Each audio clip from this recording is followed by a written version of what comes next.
जय हिंद साथियों, आप देख रहे हैं सफर आपके साथ। जिस वक्त हमारे साथ मौजूद हैं सीमा गुप्ता जी, जो मॉडल टाउन वार्ड से निगम पार्षद हैं भारतीय जनता पार्टी से। इसके अलावा वो केशवपुरम जोन की डिप्टी चेयरपर्सन भी हैं, हमारे कार्यालय में मौजूद हैं। आइए हम उनसे जानेंगे कि भारतीय जनता पार्टी इन दिनों किस तरह से प्रचार प्रसार कर रही है और जो आगामी चुनाव है 5 राज्यों में, उसमें किस तरह की जो है वो रणनीति तैयार की है। मैम, स्वागत है आपका। धन्यवाद। मैम, आगामी चुनाव है 5 राज्यों में। इससे पहले प्रधानमंत्री मोदी जी द्वारा वैक्सीनेशन ड्राइव भी चलाई गई थी, जिसको हाल ही में 1 वर्ष पूरा हुआ है। तो क्या इस सफर को क्या मानते हैं आप? पहले वैक्सीनेशन के विषय में जानना चाहते हैं या 5 वैक्सीनेशन के विषय पे मैम जानना चाहेंगे सबसे पहले, क्योंकि वैक्सीनेशन जो है लगातार ड्राइव 1 साल से चलती जा रही है, तो उस पर। बिल्कुल, आपने सही कहा इम्तियाज जी। बहुत बहुत नमस्कार आपको। इस सफर आपके साथ में आपने हमें यहाँ पे बुलाया, और आपने जैसे कहा कि हमारे माननीय प्रधानमंत्री जी ने पिछले 1 वर्ष पूर्व से जो वैक्सीनेशन ड्राइव चलाई 16 जनवरी 2021 से, तो आज तक के सफर में जो मोदी जी ने वैक्सीनेशन एक एक जन को लगवा दी, सिर्फ एक निम्न भर व्यक्ति रह गया होगा, नहीं तो पूरे संसार को, पूरे विश्व में वैक्सीनेशन ड्राइव जो माननीय मोदी जी के द्वारा चलाई गई, उससे आज इंसान कहलाने लायक धरती पर खड़ा है। आज कोरोना आ रहा है ओमिक्रॉन की शेप में, आ रहा है, छू के जा रहा है। नहीं तो आपने पिछले लहर में देखा होगा, दूसरी लहर में इंसान अपनी जान से जा रहा है। हाथों की रेत, जैसे रेत से, मुट्ठी से रेत निकल जाती है, फिसल जाती है, ऐसे इंसान की जान निकली जा रही थी। लेकिन बधाई हो हमारे माननीय प्रधानमंत्री जी को, जिन्होंने अपने जनवासियों की चिंता करी, इस महामारी से लड़ाई लड़ी और हिंदुस्तान में अपने जितने भी निवासी जन थे उनकी रक्षा हेतु इस वैक्सीनेशन ड्राइव को चलाते हुए घर घर जाकर लोगों को जागृत किया, लोगों को प्रेरित किया कि वो वैक्सीनेशन कराएं। मुफ्त वैक्सीनेशन तक उन्होंने दी सबको, जिसके तहत आज भारतीय जनता पार्टी के एक एक सिपाही गौरव से कह सकते हैं कि हमारे माननीय प्रधानमंत्री जी हमारा प्रतिनिधित्व करते हुए पूरे देश के हित में वैक्सीनेशन ड्राइव को चलाते हुए आज इस कोरोना महामारी को मात देने में सफल रहे। मैम, पहली डोज, फिर दूसरी डोज, इसके बाद अब बूस्टर डोज भी लगने जा रही है, तो क्या लगता है कि इसका ये जो वैक्सीनेशन है इसका अंत क्या होगा? देखिए, बूस्टर डोज क्या है? 60 साल के बाद हर इंसान की अपनी इम्यूनिटी खत्म हो जाती है, वो दूसरा पड़ाव छोड़कर तीसरे पड़ाव में आ जाता है। तो बूस्टर डोज है उस पड़ाव के अंदर जो व्यक्ति गया, उसमें उसको और ऊर्जा मिले, उस वैक्सीनेशन को और ऊर्जा मिलते हुए उसको एनर्जी मिले, जिससे कि इस महामारी से लड़ने की उसको ताकत मिले। ये है बूस्टर डोज। मैम, चुनाव भी है 5 राज्यों में, तो किस तरह से भारतीय जनता पार्टी तैयारियां कर रही है? क्योंकि कोरोना की संभावित जो लहर है तीसरी, वो भी चल रही है, तो ऐसे में डोर टू डोर या प्रदर्शन या रैलियां जो भी हैं, तो किस तरह से करेंगे? तीसरी लहर को तो हम मात दे देंगे, तीसरी लहर को हम आने ही नहीं देंगे। आएगी और चली जाएगी, उसको घर में बिठाने लायक नहीं छोड़ेंगे हम कि वो आएगी, बैठेगी, खाएगी, हम लोगों का खून चूस के जाएगी, हम यहाँ तक उसको छोड़ेंगे ही। तो अगर बात करें चुनाव प्रचार की, चुनाव प्रचार होगा।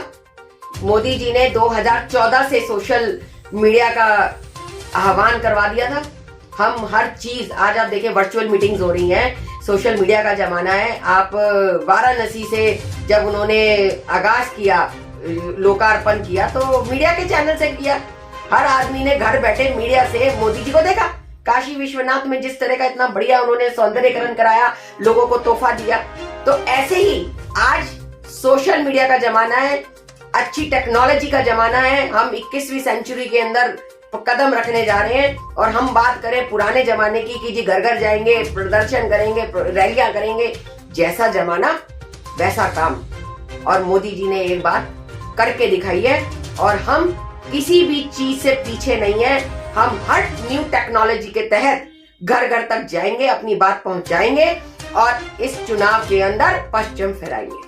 मैम, टेक्नोलॉजी की अगर बात करें तो भारतीय जनता पार्टी अगर दिल्ली सरकार के खिलाफ प्रदर्शन कर रही है जगह जगह, तो ये प्रदर्शन शराब की नई आबकारी नीतियों को लेकर है, तो इसमें प्रत्यक्ष रूप से वो किया जा रहा है, तो इस पर क्या कहना चाहेंगे? देखिए, शराब की नीति क्या है? शराब की नीति हिंदुस्तान की रीढ़ की हड्डी है युवा पीढ़ी। और इधर स्कूल बंद हो गए जी, कोरोना के अंदर सारे विद्यालय बंद है।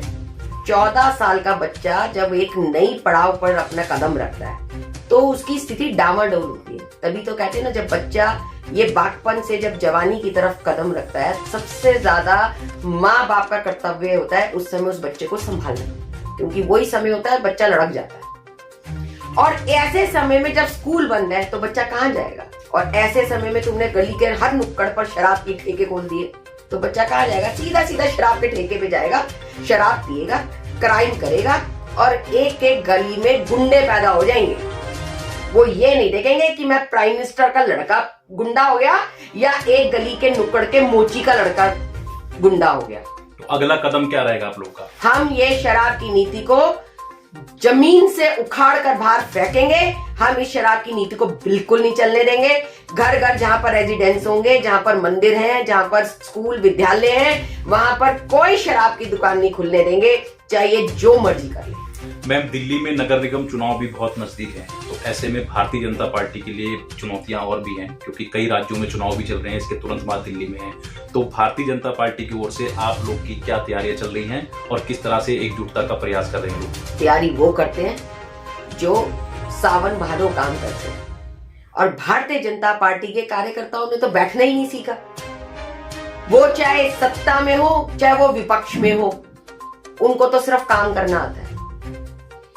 और आप ये देखेंगे, ये प्रमाणित है, आपने लोगों को ये कहते सुना होगा कि अब तो भारतीय जनता पार्टी सत्ता में है, अब क्यों वो रैलियां कर रहे हैं, क्यों वो प्रदर्शन कर रहे हैं, क्यों वो आवाज उठा रहे हैं?